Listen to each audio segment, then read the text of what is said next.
have a segment which is called Mike Birbiglia's tweets. Yeah. Well, we had a segment. Mike Birbiglia, and I warned him. I sent him a tweet from the JK Around Twitter, and I said, retweet us. Yeah, we're getting fed up. We've been loving you and worshiping you. He's for been in every ages episode of the JK Around podcast, except for save one. Yeah, perhaps, if that. Yeah.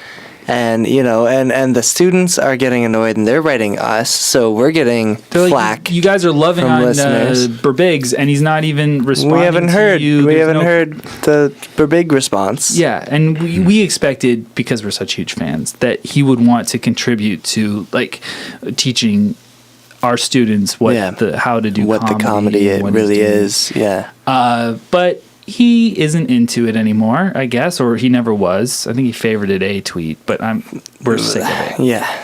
So what we're gonna do instead is we picked. We're gonna find a real Twitter star. Yeah, a Twitterverse. This guy became famous on Twitter because of Twitter. Twitter is his whole thing. He's done a book. Yeah. And now he's done a comedy special on Netflix. Yeah. And his name is Ron Delaney. So this is Ron Delaney's tweets. Ron Delaney's tweets.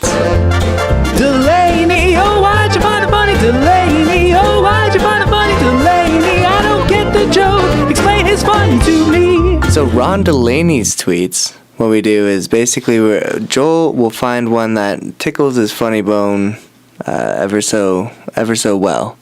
And then we get our guests to do sort of what we do every other week when we don't have a guest and we're tributizing a comedian, and that's to take the magic out of the comedy and just sort of break down his joke piece by piece as much as you have to really show why it's funny. Figure out why it's funny. Tell us why. We'll know you'll know why it's funny. We'll know why it's funny. Sometimes, we'll have a good laugh. And then, but the audience, our students, may not know. They might not know it's funny. Like we do here, is break down and show them what is funny and why it's funny and how it's funny and when it's funny and where it's funny and why it's funny. Okay, so I've favorited a few, and if people want to follow along, they can go to twitter.com/thejkraround and they can check out what I've favorited. Mm-hmm. And they can see all the tweets that I favorited by Rob Delaney. It's Rob Delaney, not Ron Delaney. Right. Okay, so those names are very easy to mistake. This one's particularly funny. I always feel a little sad for a guy when I notice he missed a belt loop on his pants or lost his family in a fire. I like that. Okay.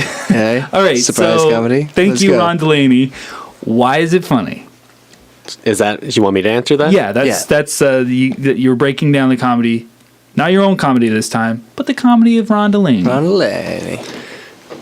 The reason that it's funny, in a nutshell, is like this: because he's making something that's really not even a big deal, like the whole belt loop thing. I feel sorry for you, man. You don't even realize you look stupid. Mm-hmm. I also feel sorry for people that have their house burned down. Was that it? Lost their family in a fire. Lost their family in a fire. It takes from something non-serious to something so severely serious that the two polar opposites of the surprise, so to speak. Right. Would you call this surprise comedy? Well, it is surprise comedy. I'd say because the fire part comes right at you at the end, that's where the surprise is. It's very important for our students to remember, and I've made mistakes like this, and that is to put certain things at the end and other things at the beginning. Yeah. So, for instance, some stuff needs to be in the middle. Well, there needs to be stuff in all the different... If you miss the middle stuff, sometimes the end stuff or the beginning stuff has no glue. It doesn't even mean it's a beginning now if there's no middle. Right, now it's just two things. Two things is... two halves. Yeah. And then either end of the middle and the beginning and the end and the beginning will become the middle. Yeah, right? And that's just messy. And that'll be really messy. But in this case, I always feel sad for a guy who lost his family in a fire or missed a belt loop on his pants. Now, is that funny or less funny? Less funny. Less funny because you're not upping the ante, you're downing the ante. Yeah. And downing isn't as funny as upping. Mm-hmm. And so that's really important to remember when you're doing comedy jokes is Don't bring the audience down. Lift them up. Lift them up. Get that uprising. And make sure that you put the funniest part last. Yeah. You know? Like in another one he does here, Loch Ness, Bigfoot, the clitoris. Some mysteries may never be solved. See? Again. You know, the clitoris is the funniest thing That's in the all funny the part. Loch Ness.